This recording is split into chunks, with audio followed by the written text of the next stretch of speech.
Hey friends, welcome back. Today's conversation is going to be around refining your decision-making process. And why are we going down this path? Well, we're going to go down this path because there was a response. I was watching Joe Rogan do an interview with David Goggins, and I didn't get far into it because I could recognize a few things right away. So I just stopped that and I walked right in here to create this video. So David Goggins, in and of itself, on the outside, like he's looking like he's really successful. He's writing books. He's, very wealthy. He's got this great life. This is the persona. I don't know. And yet, in this conversation, in the very just beginning of it, he talks about how he has pushed his physical body so much. His physical body is so sick. And the things that have gone on with his physical body is amazing. Yes, he's had some interesting jobs, like a Navy SEAL, which I know is already grueling and very interesting role to be in. But he talks about how he would just shoot himself up with some kind of pain relief and steroid, I'm guessing, and just keep on going. And I was just like, whoa, that's why human design is so important right now. So when we lean into the material of design, what the core teaching here is that it's really about decision-making, leaning into that decision and trusting that decision. Because once the inner authority leans in and runs the life, instead of the conditioned mind, things just look different. It is this way of being that no longer has to sacrifice the physical body for the conditioned mind's pushing and shoving and forcefulness. Okay. So in the video that I've talked about response, I'm hoping that the manifesting generators and the generators got a lot out of that video around response. When I brought that into my mentorship, everybody's like, what? Nobody's ever talked to me about this before, showed me this aspect. So that's why I brought it here to YouTube. So just know that in the mentorship, there is some magic happening in there. There's information, there's processes, there's a way to absorb this material in a different way so that you can show up in the world and really, really lean into what could possibly be there for you. So when we lean into decision-making and that inner authority, what we're doing is we're allowing for the physical body to relax. And when the physical body relaxes, there's this thing called chromatin. And Greg Braden talks about this, and probably Bruce Lipton. And I'm guessing maybe Joe Dispenza, because all three of those men kind of have this interactive play that happens. But there's this thing called chromatin around our DNA. And when we're full of tension, okay, when we're full of tension, and very similar to that video, I talked about like stress and all of that and the chemical hormones. And when we're feeling that tension and that stress inside the body, the chromatin kind of creates this compacting motion for our DNA. It's trying to keep it safe, right? That's what fear really is, trying to keep you safe. But it's not really doing the right job, because safety comes from allowing life. So when we can let that inner authority work, this chromatin can release its grip on the DNA, and the DNA can unravel, and the potential for your life can be exponentially opened up just by making decisions. Okay, just by making decisions. And again, we're going to get into the refinement of this in a second here.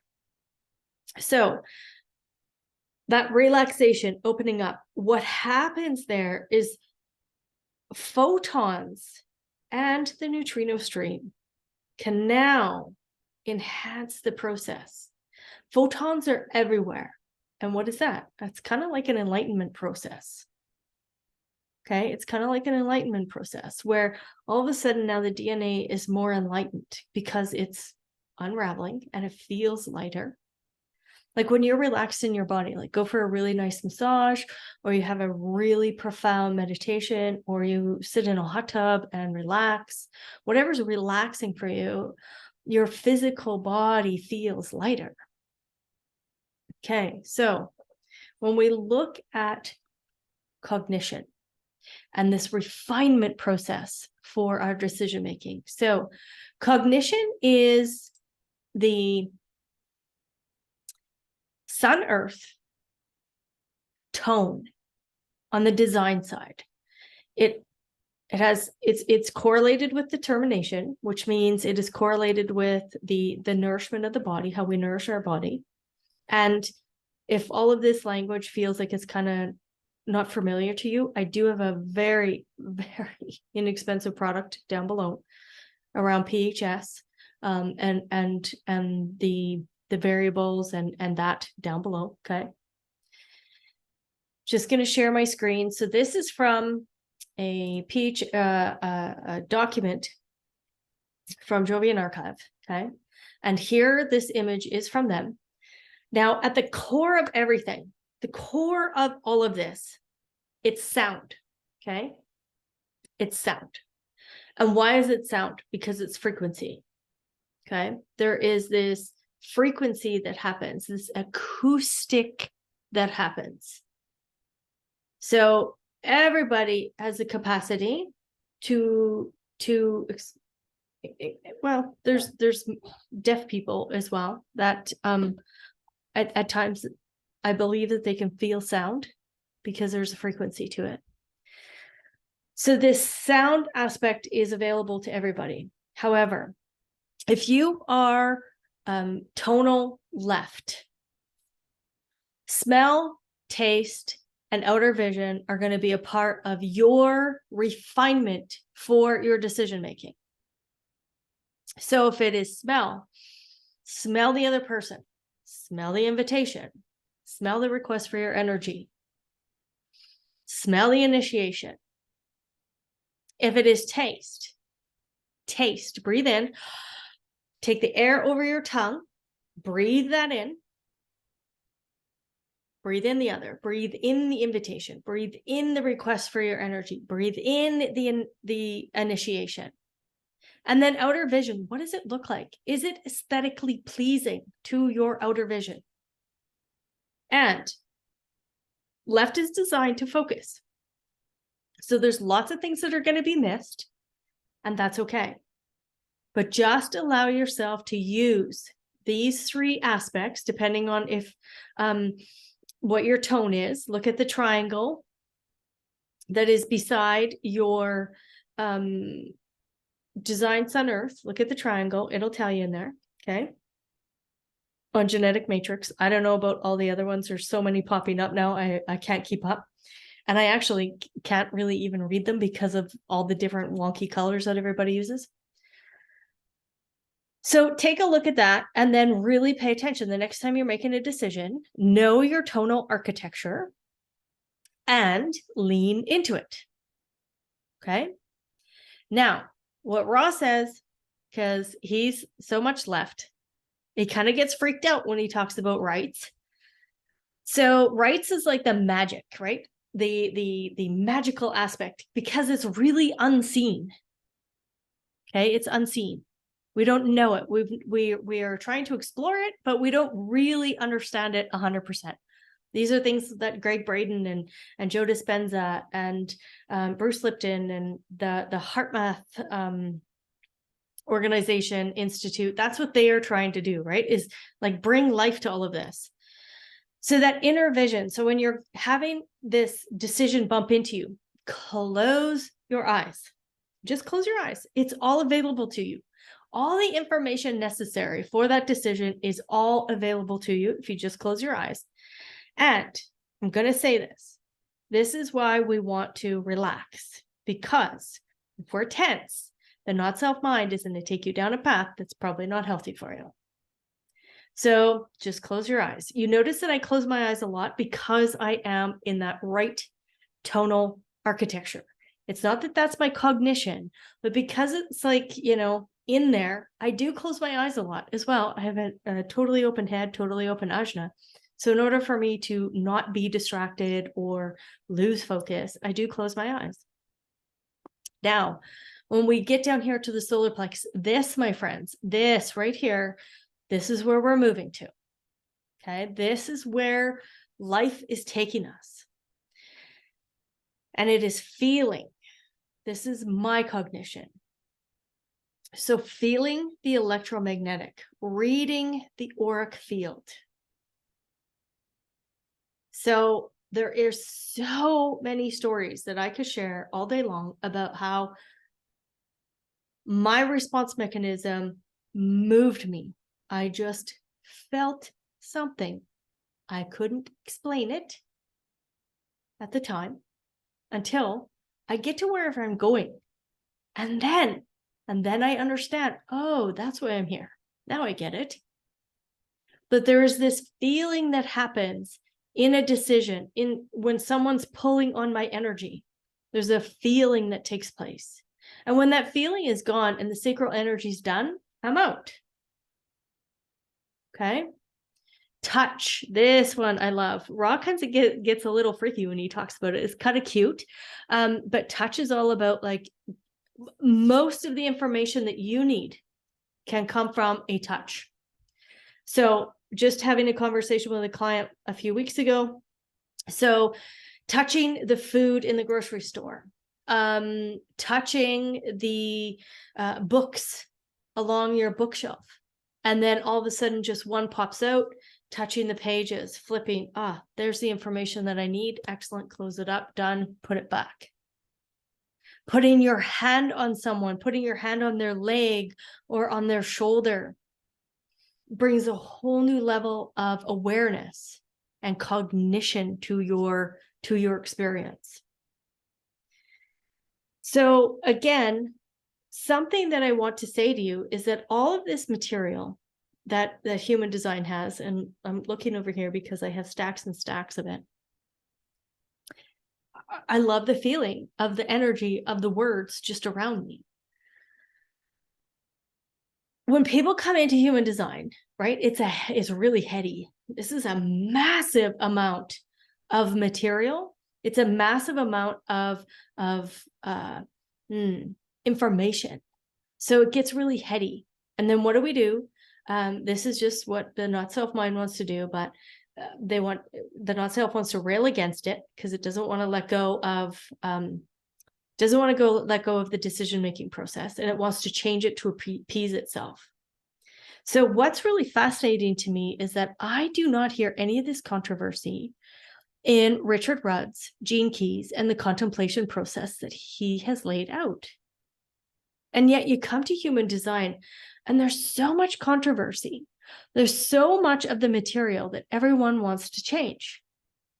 Fascinating to me.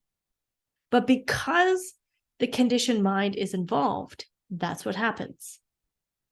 So this is why I'm saying ponder the information. Immediately don't go into, well, that's wrong, this needs to be changed, and lash out, pay attention. Hear that, but just lean into the material. And if it gets too much, walk away from it and just ponder it. Watch your own strategy and authority. So I want to share with you something that Ra talked about in his Ibiza.